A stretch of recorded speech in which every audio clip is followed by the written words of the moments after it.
That's how I test the microphone. What's up, guys? It's Mr. Meyer with the fire. Happy Sagittarius season. This is a beautiful video. It's your favorite video.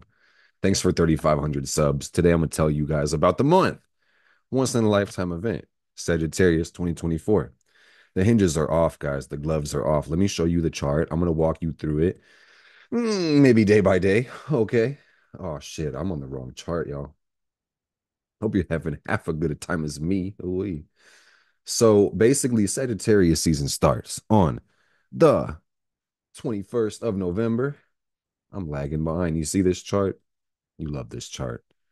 Oh, shit. Okay, so we started the 21st of November, and we're going to be in Sag all month until the 21st of December. So get excited, guys.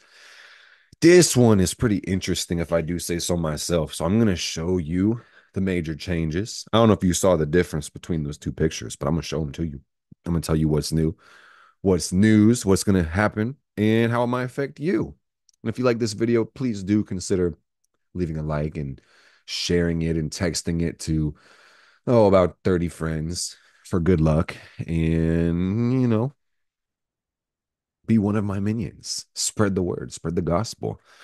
All right, minions. We have the sun starting at 0 degrees of Sagittarius. That's how it always starts, essentially. And you can see that right here in the chart. I'm going to do some animations as we go along. How beautiful.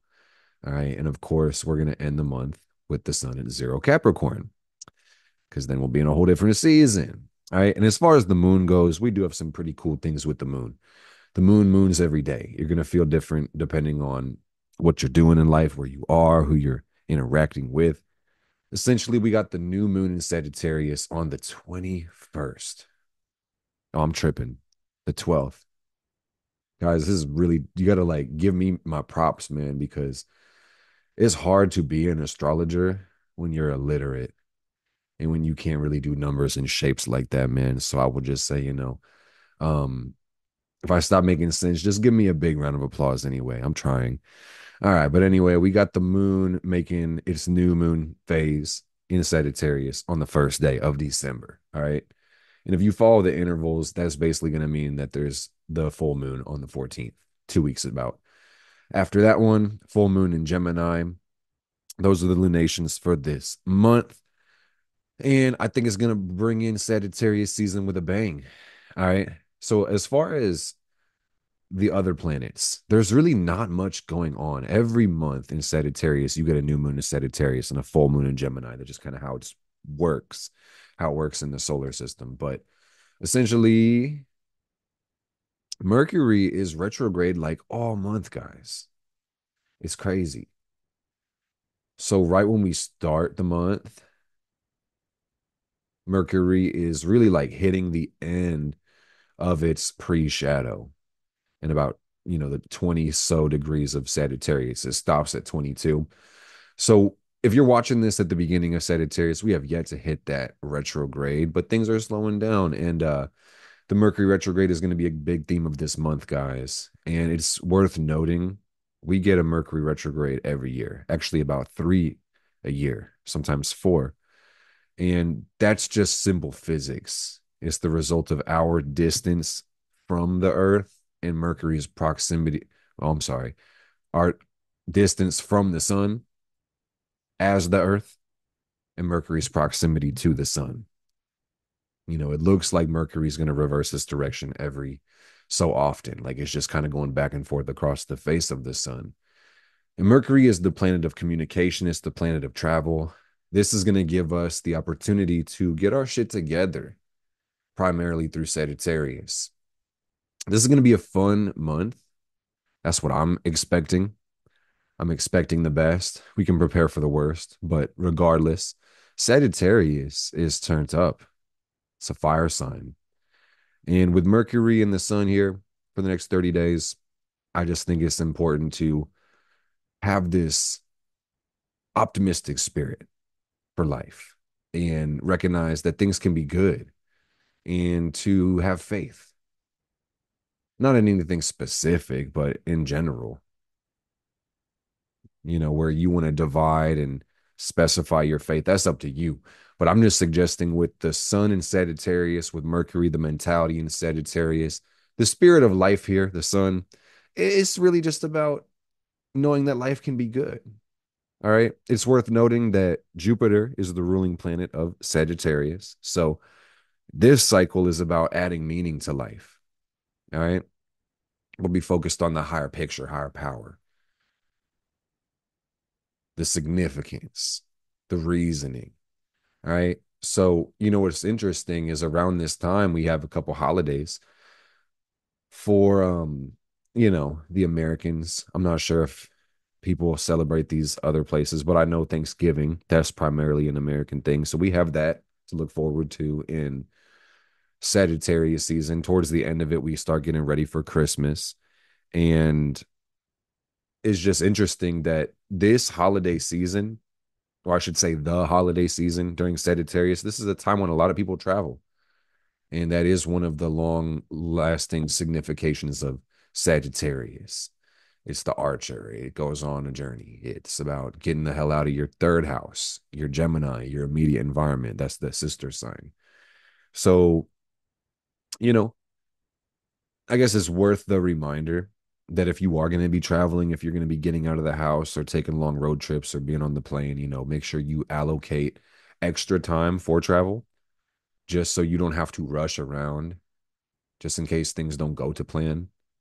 Also have backup plans and take the time to make a focus of your focus. So this is a very interesting thing. I'm kind of jumping the gun, but at the same time, I kind of have a structure for this breakdown and we're kind of going like planet by planet. So another thing to understand about this Mercury retrograde, all right, is that Jupiter is in Gemini.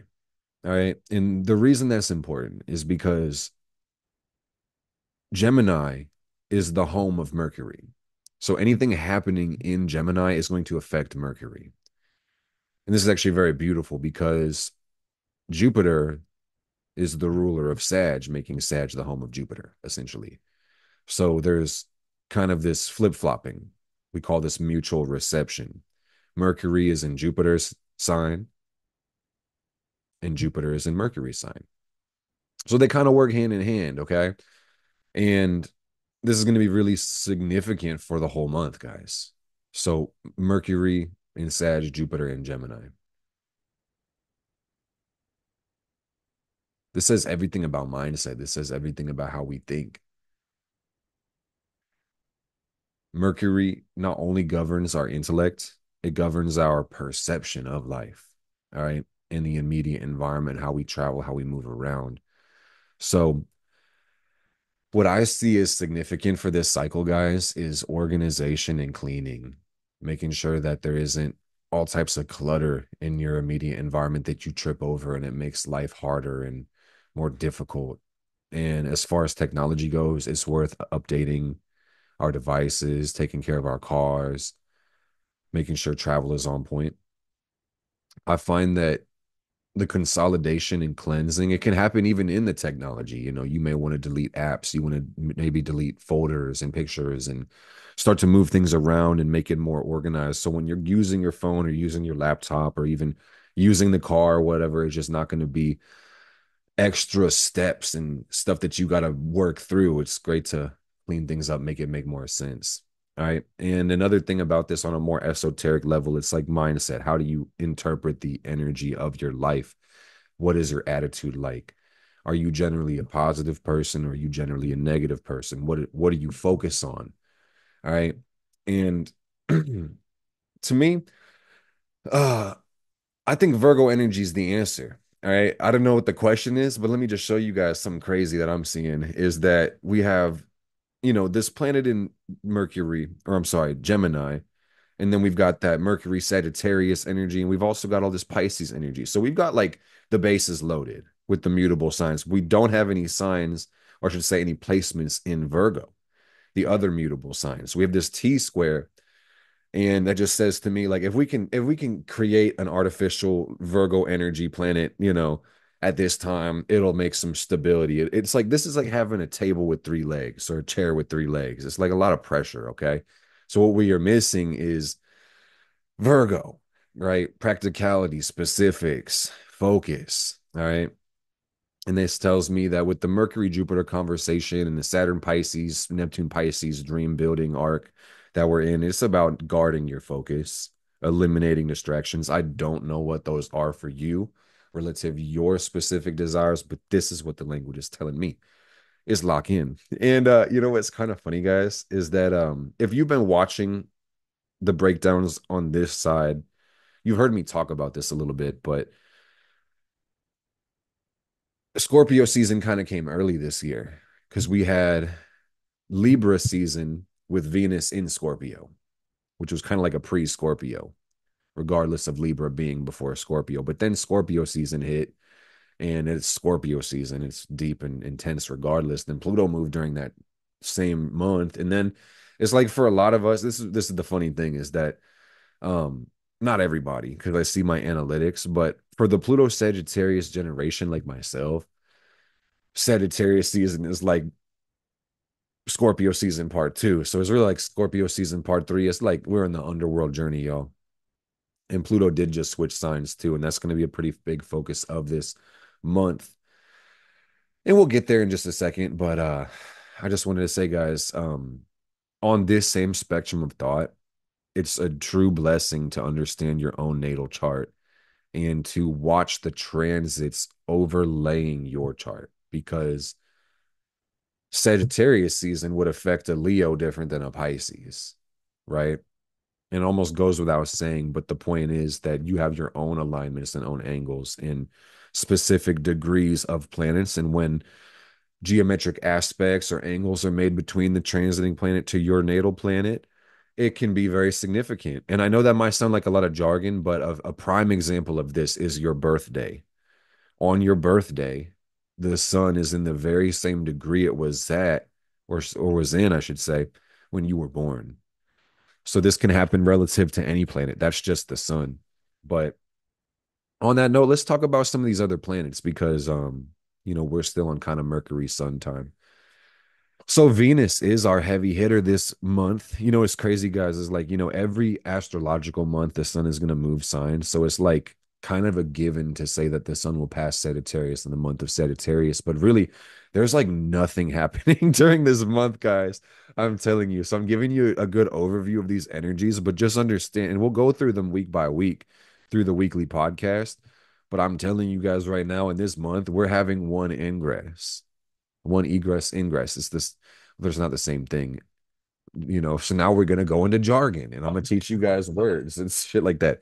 So an ingress is when a planet moves into a sign or house, and an egress is when it moves out of a sign. Wow, we just learned a word. Hopefully, I taught somebody that, because if not, I'm just flexing my lexicon. Oh shit. So what is it though? You might already, if you can tell by the context clues, the glowing golden box on the screen. Oh yeah, Venus is going to move signs this month. So where we have Venus starting out in in Capricorn, not Sagittarius, at around 12 degrees, we're going to have Venus make her way all the way to the 16th degree of Aquarius. So things are going to get kind of weird, guys. Sagittarius season kind of starts with this serious undertone because it's Venus in Capricorn. It's all about money. It's about success. It's about locking in and standing on business. All right. If you're not seeing it, and I also have a whole video about Venus in Capricorn. I'm gonna link it down below if you haven't watched it, the do's and don'ts and how this is gonna affect the planets during the whole transit. And I'll show you a little bit about this, but you know, um, you missed the beginning of the story essentially if you don't watch the video because we got 12 degrees already. But essentially, Venus is love and relationships and our values and needs. All right. And Capricorn is boss lady energy. It's big boss man energy. It's the goat. It's about climbing the mountain. It's about achievement. What do we want? Achievement. What do we want? When do we want it? Now. And how do we want it? On top of the mountain. Real shit. All right. So Venus in Capricorn is more of a austere, objective, pragmatic way of relating to life and dealing with your business and your finances and your people within your life. It's really about mapping out the boundaries so you know where you stand with yourself and people and you know how to be treated right. You understand what non-negotiables you have when you need to speak up about something or put your foot down or remove yourself. All right. And to me, Capricorn, this is Saturn's energy. This feels like rules, right? And when it comes to Sagittarius, we're not really fucking with the rules. We'd rather be free, rather you not tell me anything or what to do, right?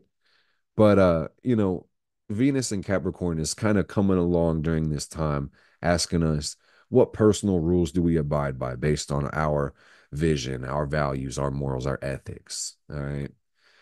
And one way of looking at this is that you'll be the happiest during this time if you're advancing in your career, if you're advancing in terms of legacy, if you're being responsible, even that's going to make you the most happy at this time.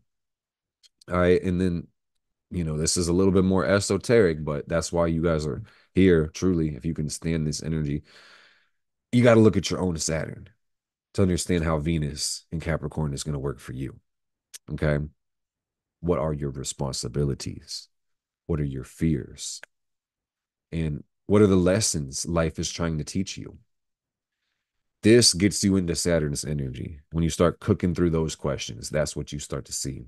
Ooh, like I said, if you want to see all the aspects and the transits of Venus in Capricorn, definitely check out that video I posted. I'm going to show you the most important one. Basically, is that this is because higher time frames hold higher power, guys. Venus is going to restart the Pluto cycle. What? What does that mean? Oh, I'm so glad you asked. So, basically, Venus and Pluto, they have a cycle that lasts a couple years. All right. And just like the minute hand and the hour hand of a clock, they're going to, go around the wheel in different rates. And at a certain time, they're going to connect. All right. And that's kind of what the Venus Pluto cycle is about. And it brings the energies of Venus and Pluto together. And they start their whole new journey, kind of like the new moon, right? We're putting a seed in the universe, but it's relative, these archetypes. And it's going to grow over time. All right. And the next time, I mean, it'll be in Aquarius for a hot minute, these conjunctions. So, what does this mean, Mark? More specifically, like esoterically, because I know y'all are dying to know. This is rebirth in love.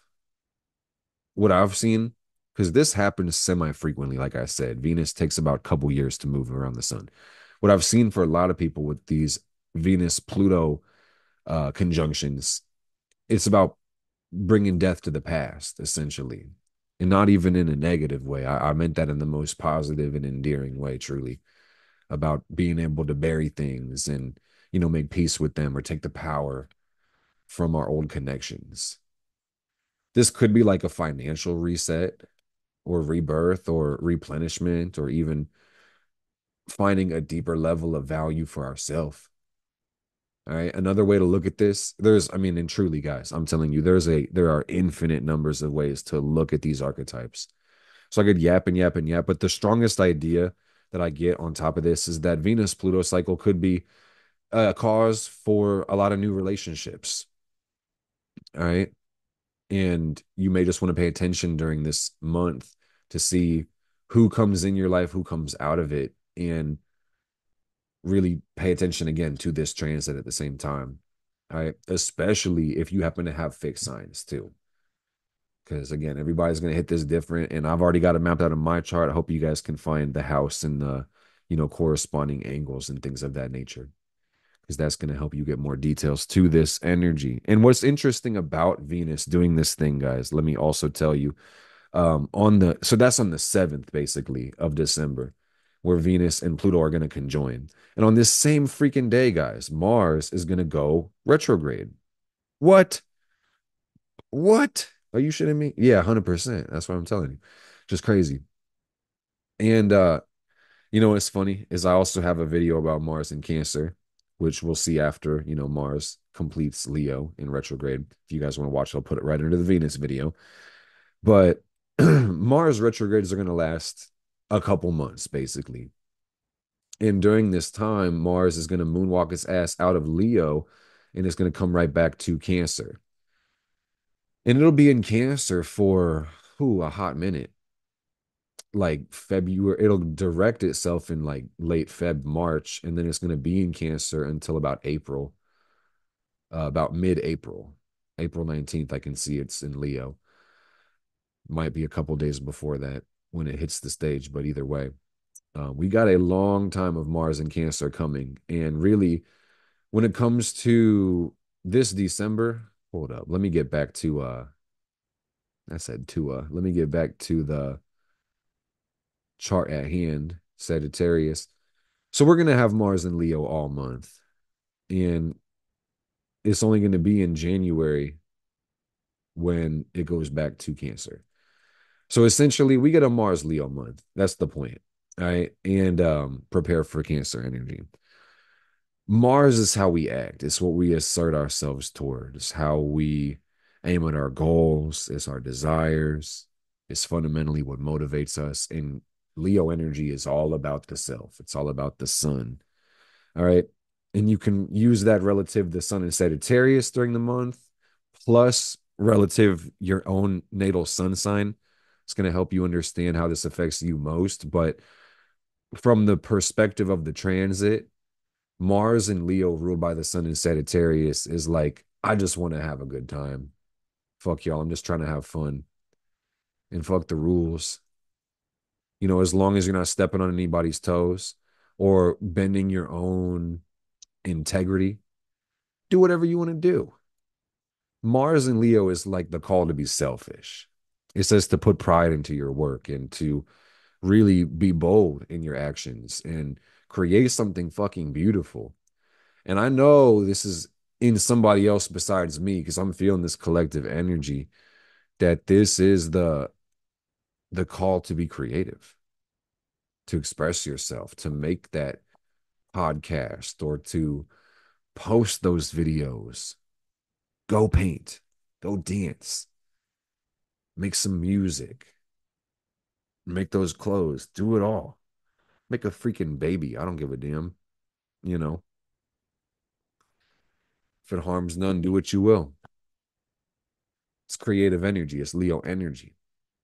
All right, and this is also something really interesting. Mars has been chopped for a minute, and I love this, man. This is grinding some gears. Let me be very clear. And I have to literally rewind this to show you guys how this angle starts. So we allow what's called an orb. An orb is what? Like a sphere, a ball. We use what's called an orb in astrology for these aspects. You know, like Mars and Pluto in this chart. They're what? Almost 180 degrees away because it's at two opposite sides of the wheel. So this is called an opposition. You know, some of you guys already know this, don't need it explained, but in any magnitude, you know, this opposition angle, the 180, you know, a perfect, uh, what do you call it? Circumference of the circle, or I should call it the diameter. It's literally called the diameter. The measure across, that's a 180-degree angle. But planets would still be considered in opposition a couple degrees above or below. And that's what the orb is called. It's that amount of space that we allow before or after an aspect for it to be considered within the aspect. Okay. So my point now is that Mars and Pluto are opposite. All right. And they've been opposite for a minute. Oh, a long time, actually, like damn near all of Scorpio season, the last month, and quite a bit of Libra, like the end of Libra, all of Scorpio.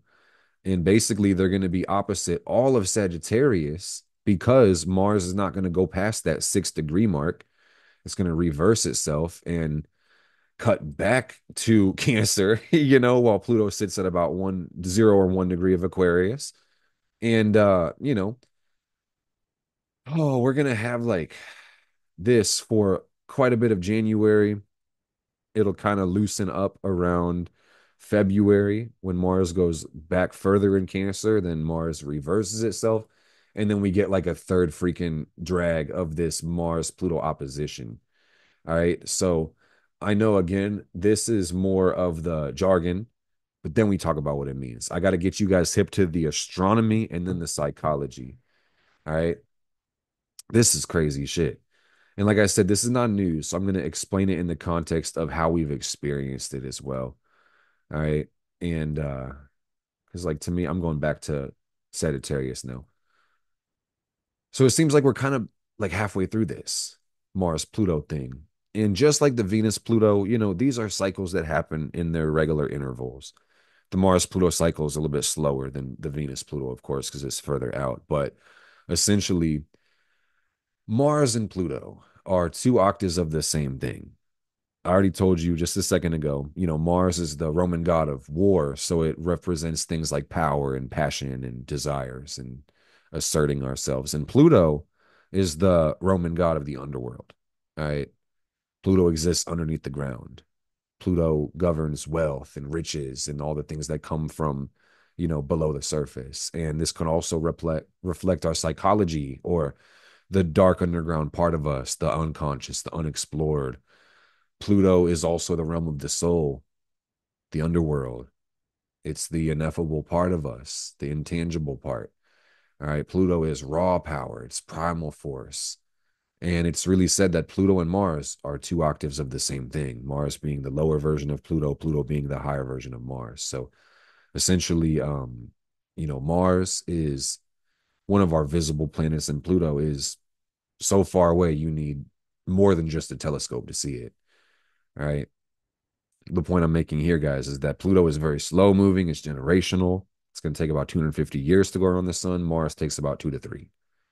All right. So the thing about Mars in Pluto in this configuration, the first thing you should really look at is like Leo and Aquarius, that there's a there's a discrepancy, disconnection, perhaps even between the personal will and the collective will. Leo Aquarius. So this begs a question for us. What can we do to benefit everybody? What actions would be the most advantageous for the entire group with the least amount of harm to everybody else? And also, what is my purpose? But how does that relate to the rest of the world? It gives this conversation. This could also, again, kind of reflect more of a disconnection because that sounds like integration to me. But this could kind of play out like I want to be myself. I want to be special, unique, and an individual. But then there's the Pluto Aquarius side that asks, where do we fit in the group and what is our role? What sacrifices do we have to make for the greater good of all? How do we function within a society?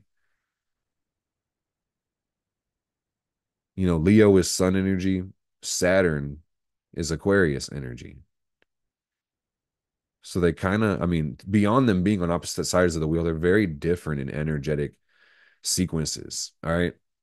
Another thing I will say beyond Leo Aquarius, Pluto Mars energy is like impulse control and learning how to be disciplined, how to strengthen your own willpower, how to strengthen your own desire and not be again, and this is again a Mercury thing, but not so entertained by the bullshit, not so entertained by just the stimulation, the minutia, the distractions, to not buy it, to have the strength, literal Mars energy, the strength to not get consumed by the stupid shit. Pluto is stupid shit. I'm telling you guys right now. Because I know a lot of people, I mean, because I am in the astrological community, everybody wants to talk about Pluto and Aquarius. And I can't blame them, dude, because it is really like the hot topic. It's the new thing. And it is the highest time frame. So it holds the highest power. But at the same time, it holds the highest time frame. So it's like 20 fucking years. And the crazy thing is, when it comes to Pluto, you may notice its effects in the signs of the times, but you generally are going to see it more pronounced in the children that are born of the era, reaching adulthood and finding their own power within society. All right.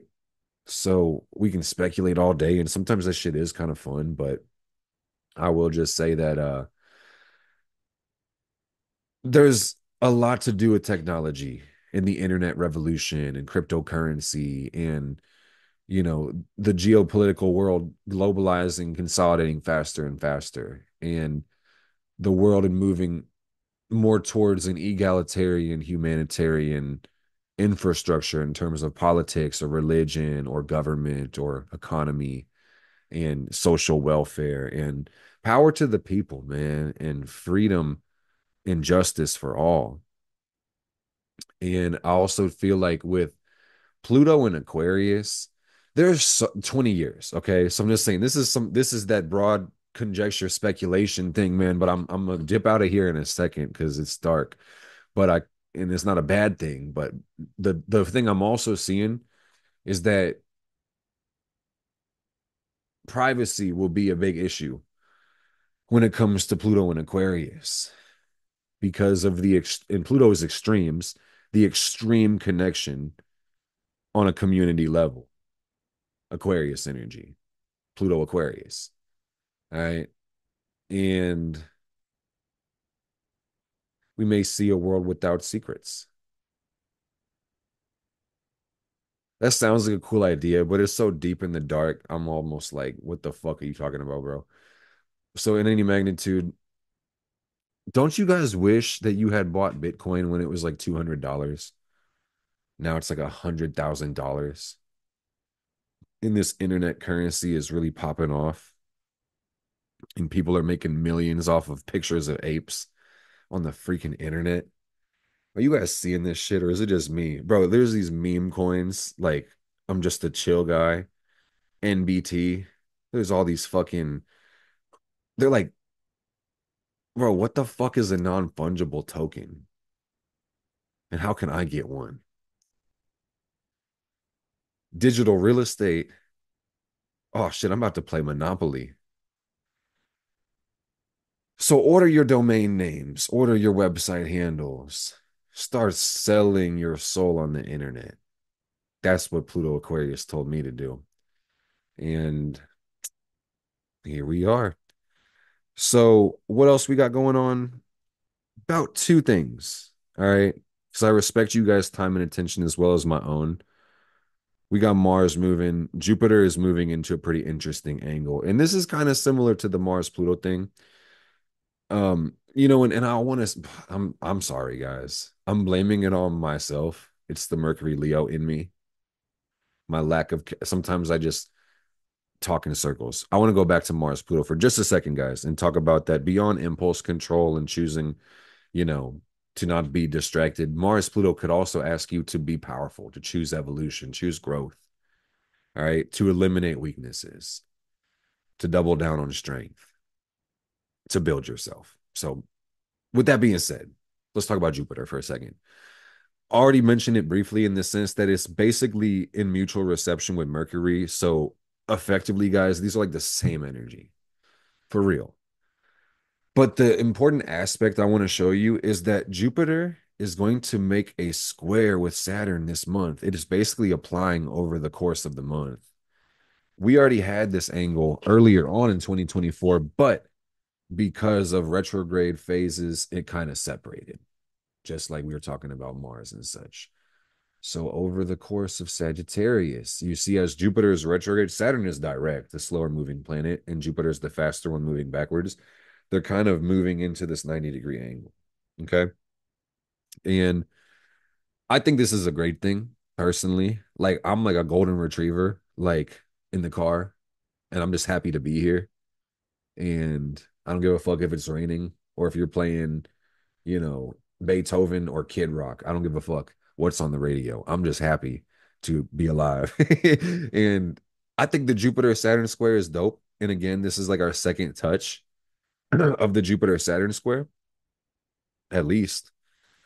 But this can be highly frustrating too, guys. And I just want to illustrate that this is part of the month. So make the most out of this. All right. And simply what these energies are is growth, which is Jupiter, and then restriction, which is Saturn. And you want to have the best of both, theoretically, hypothetically. All right. So what could I say about this? Invest in your growth, be brave enough, have enough courage to pursue new things, to go out of your comfort zone, to have, you know, new experiences, so to speak. Saturn, on the other hand, would say, but also don't be a dumbass. Let's be very clear. Don't be stupid. All right. Don't overextend yourself. You may feel like you're Superman on top of the world, but are you really about to jump off the building with your cape? Doesn't sound like a good idea. Let's not do that, right? Look before you leap. And Jupiter and Saturn could also say that there could be times where you need to cut back, as in Saturn, but you also need to go a little harder, which is Jupiter, and push down on the gas. And you may have to do this at the same time in certain areas of your life. And this can even kind of produce this feeling like, ah, shit, something's fucking wrong. I don't even know what it is, but I just feel like I'm being squeezed. Whew. In this archetypal pair, Jupiter, Saturn, this talks about the governing structures within our lives. All right. And a picture is worth 1,000 words. Couple words are worth 1,000 pictures. You ever thought about that, huh? Fuck. 1,000 pictures, Jupiter governing structures, Saturn, what the fuck, sure. And, this energy could affect the politics. I don't really get into it like that, so I'll just leave it at that. But this could also talk about how you set up your own life and your own system of morals and your values, how you consider integrity. And it could reflect your spirituality, certain beliefs you may hold.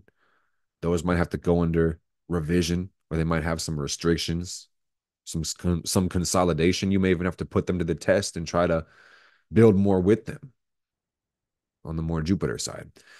So the thing that I get above all of that is that it's just important to make necessary changes within your life and really respect the limitations you have. Try to make the changes in a way that's not disruptive to your plans or your comfort, even if it's possible.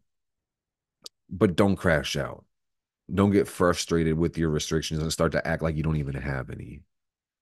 Lock in, pay attention, and keep the faith every single day. Try to create your excitement during this time.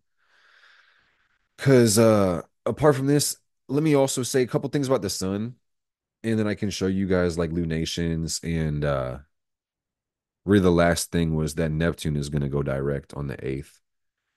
So, kind of all over the place. So, I want to show you a couple things with the sun. I highlighted this earlier, but as we go through the sun in Sagittarius, it's going to be a beautiful month, 100%. And as I go through this part, I really want to remind you guys again that this is going to transit a specific house in your chart, Sagittarius, either 1 through 12. And it's going to aspect any planet in Sagittarius, plus all the mutable signs and all the fire signs.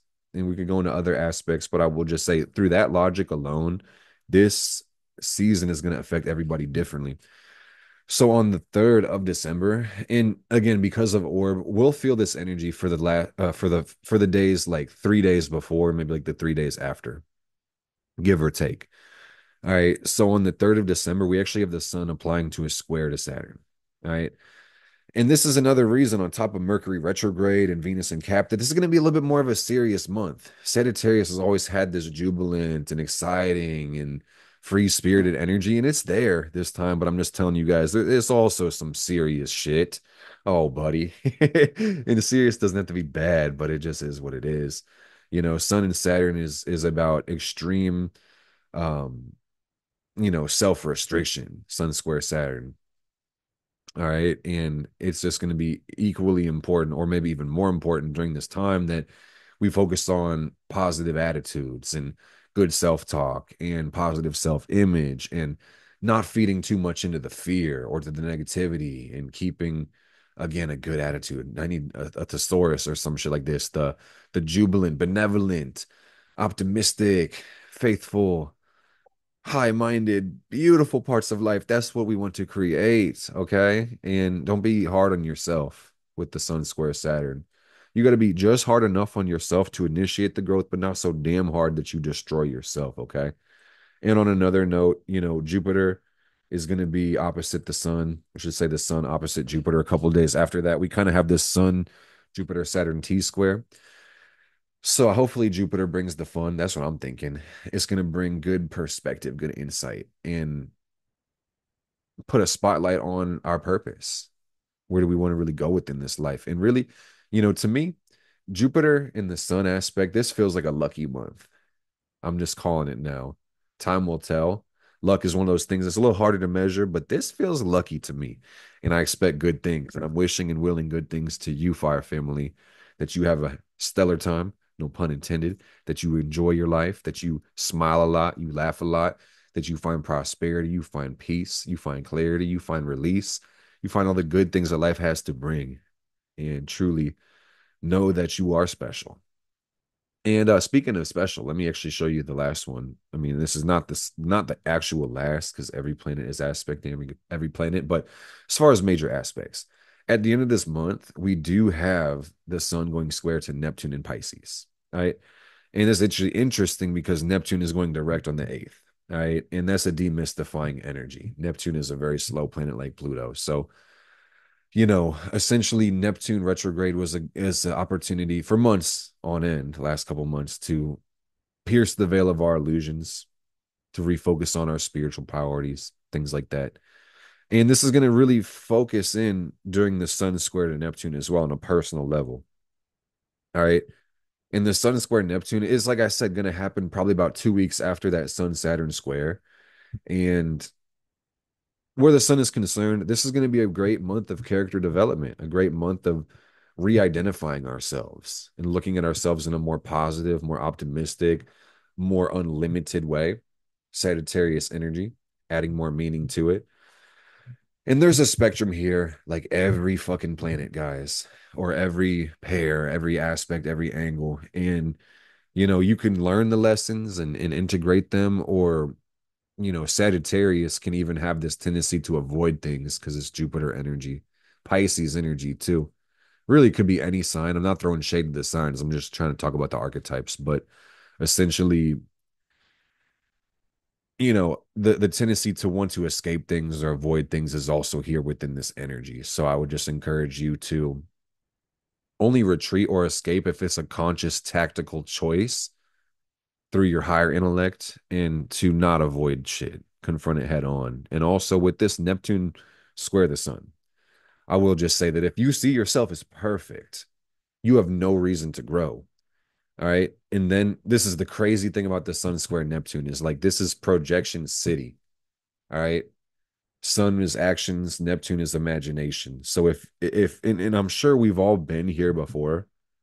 I'm sure we've all seen people like this before, but when you think you're all high and mighty and you're on the high horse and my shit doesn't stink and I'm the best, you start to take issue with other people. You start to pick out the flaws of others, and you can be in a glass house and throwing a bunch of stones. And in the context of this cycle, it's like understand that the delayed, latent, unexpressed parts of the self, these are easily going to be attributed to other people because of this heightened sensitivity in this, spiritual cloud with Neptune too. So we do well to minimize projections. At the same time, believe in yourself. That's a really Neptune sun thing. Embrace a tactical delusion as long as it's not impeding on other people's freedom or well-being. You can live in whatever la la land you want to live in, especially if that helps you manifest a new reality. That's recommended. A lot of people find a lot of success through that mental, spiritual gymnastics, so to speak. And with this one, I think this goes hand in hand with Saturn. Like, it's going to be a really great month where we define better boundaries for our personal life and get a better picture of who we are and what our life is about, what guides and governs us, and how do we demonstrate this through the actions that we have. And it's the holiday season, so I hope you guys enjoy your time celebrating any holidays, any Sabbaths, kicking it with your family, your friends, your loved ones. I'll be here, Fire Family, if you need to kick it with somebody. I'll be posting a lot more videos. So love and appreciate you guys. If you enjoyed this video, definitely interact with it. It means the world to me. And I'll be posting some more content pretty soon. We'll talk about Pluto and its extended transit through Aquarius and weekly podcasts and other things like that. You guys can leave me suggestions down below, and I will see you pretty soon. Blessed be.